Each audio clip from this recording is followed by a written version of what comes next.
Oke, Assalamualaikum warahmatullahi wabarakatuh. Selamat pagi menjelang siang. Pada kesempatan kali ini, kita dari CV Valorant akan mempresentasikan hasil perencanaan jaringan daerah irigasi Desa Kerumbu.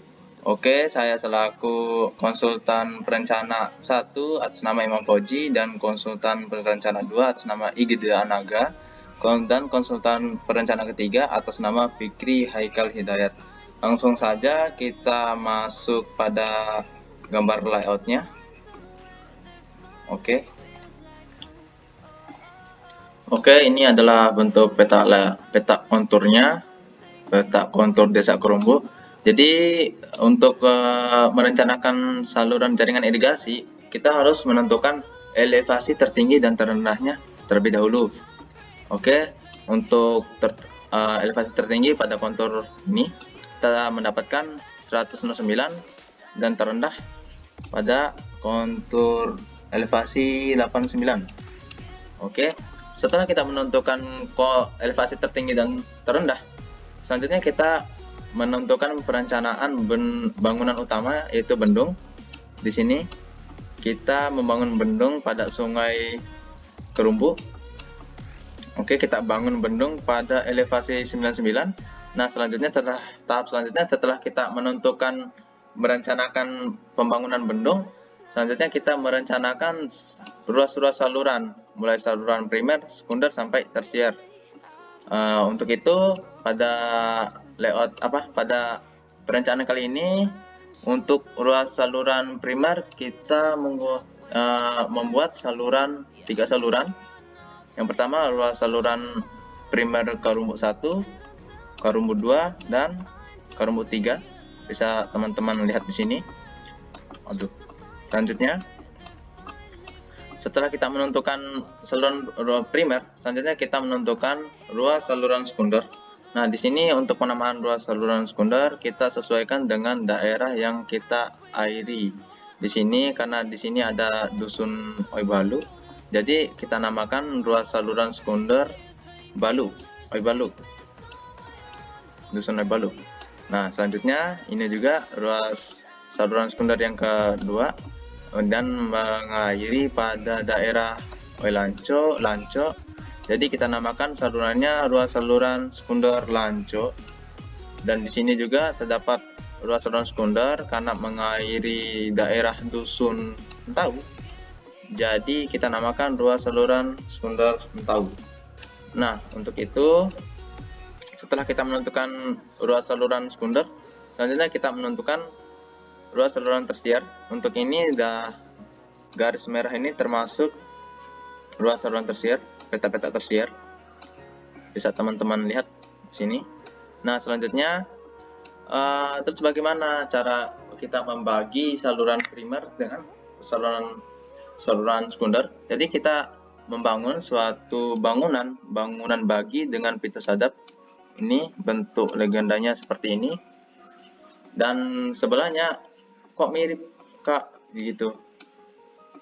Di sini adalah bangunan bagi sadap yang fungsinya sebagai bangunan bagi antara sekunder dan tersier, sedangkan yang bangunan bagi dengan pintu sadap kita gunakan untuk membagi ruas saluran primer dengan sekunder.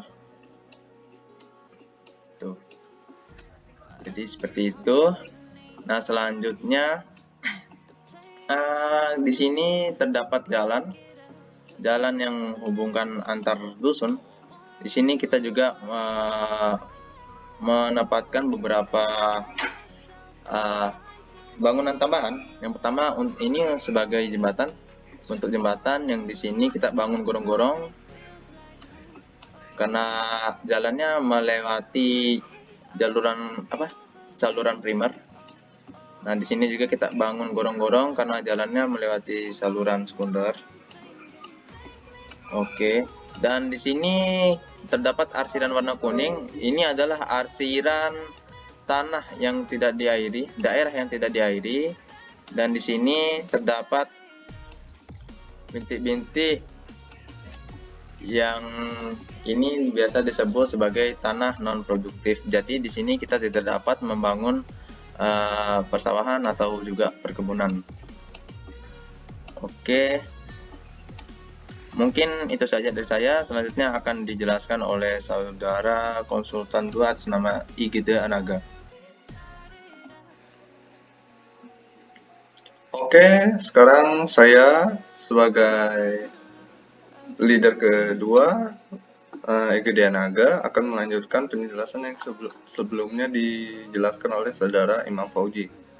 Di sini saya akan menjelaskan tentang peta kuartal atau peta sawah, di mana kita menggunakan ukuran di mana ukuran yang sudah ditentukan oleh PU sendiri itu dari ukuran 50 hektar sampai ke 75 hektar, itu ukuran maksimumnya. Di sini ukuran kami tidak melebihi dari ukuran 75 hektar. Bisa dilihat dari sini pada peta tersier pertama ukurannya 69, kedua 62 hektar, ketiga 64, keempat 73, dan seterusnya dengan tidak melebihi dari ketentuan yang sudah ditentukan.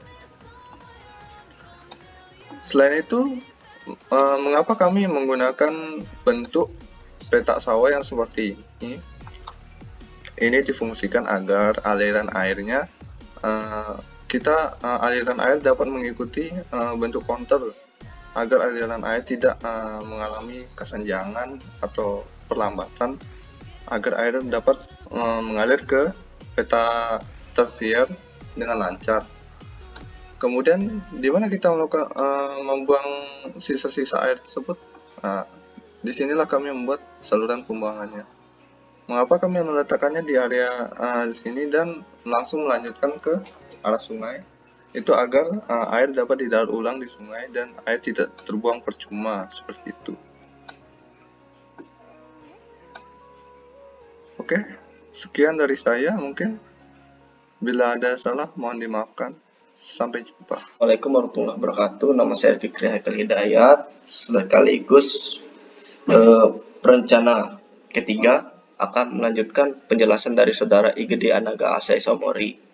Saya akan menjelaskan tentang perencanaan skema jaringan irigasi Desa Karumbu. Nah, ini merupakan perencanaan jaringan irigasi pada Desa Karumbu. Nah, kita akan menentukan luas dan debit maksimum setiap ruas saluran. Nah sedangkan ruas saluran primer Karumbu 1 memiliki luas 1568 hektar are.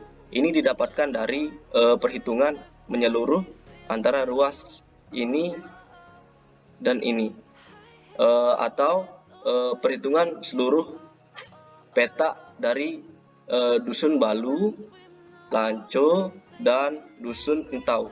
Nah, dan memiliki debit maksimum 4.805,32 meter kubik per detik. Kenapa meter kubik per detik? Itu dari konversi liter per detik. Nah, kemudian kita akan menghitung luas dan debit maksimum dari saluran primer selanjutnya, yaitu ruas saluran primer Karumbu 2, yaitu memiliki luas 1033 hektar are, didapat dari perhitungan peta dari Dusun Lanco dan Dusun Entau, dan memiliki debit maksimum 2170,89 meter kubik per detik. Nah, sekarang kita menghitung luas dan debit maksimum pada saluran primer Karumbu 3 yang memiliki luas 527 hektar are, didapat dari penghitungan peta dari Dusun Entau, dan memiliki debit maksimum yaitu 546 meter kubik per detik. Nah, tidak lupa kita menambahkan bangunan sadap. Nah, setelah kita menghitung dari ruas dan debit maksimum dari saluran primer, kita akan menghitung luas dan saluran. Kita akan menghitung luas dan debit maksimum pada saluran sekunder dengan penghitungan yang sama. Sekian, terima kasih. Wabillahi taufiq wal hidayah. Assalamualaikum warahmatullahi wabarakatuh.